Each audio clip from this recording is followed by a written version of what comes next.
Propositions 7 et 8. Bienheureux les miséricordieux, dit-on maintenant, car ils obtiendront miséricorde. Et on rajoute, pour complément, bienheureux les pacificateurs, car ils seront appelés fils de Dieu. Miséricorde. Voilà encore un mot usé, comme le mot pitié, toujours mêlé, bien entendu, à quelques condescendances, mais peut-être pas suffisamment usé pour ne pas avoir à en rappeler le sens exact.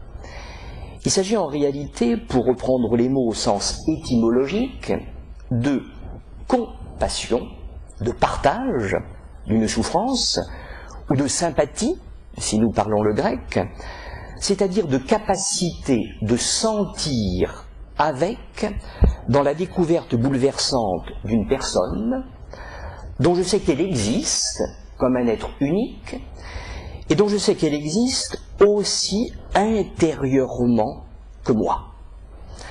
Alors par conséquent, je deviens comme responsable d'elle, et s'il le faut, au prix de ma vie. On pense évidemment à cet autre texte des évangiles, qui est la parabole du bon samaritain, qui ouvre cette dimension de la responsabilité de l'autre. Et comme les personnes n'existent qu'en relation, il nous faut par conséquent, si nous sommes miséricordieux, devenir en même temps des pacificateurs de l'existence, une relation de paix. Bienheureux en d'autres termes les artisans de paix, nous dit-on, car ils seront appelés fils de Dieu, c'est-à-dire assimilés au Fils de Dieu. Et on le voit, l'angoisse de l'autre est en train de se transformer en confiance. Je n'ai plus peur, je n'ai plus d'ennemis, je veux même tenter d'aimer mes ennemis, comme le demande si paradoxalement l'Évangile, je peux tendre l'autre joue à l'endroit de l'autre. En tout cas, je renonce à répondre à la violence par une autre violence pour au contraire briser la chaîne de la peur et de la vengeance. Alors comprenons bien, il ne s'agit pas évidemment ici d'une recette politique.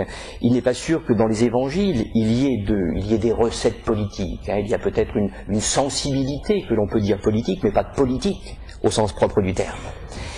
Il s'agit plutôt de la transmission d'un esprit, de la transmission d'une tension, de la transmission d'un effort toujours à reprendre, de façon à répliquer à l'histoire d'Hérode et de Pilate, c'est-à-dire à l'histoire des hommes de pouvoir, à l'histoire de la violence, à l'histoire de ceux qui ne pratiquent ni la miséricorde, ni une relation de pacification.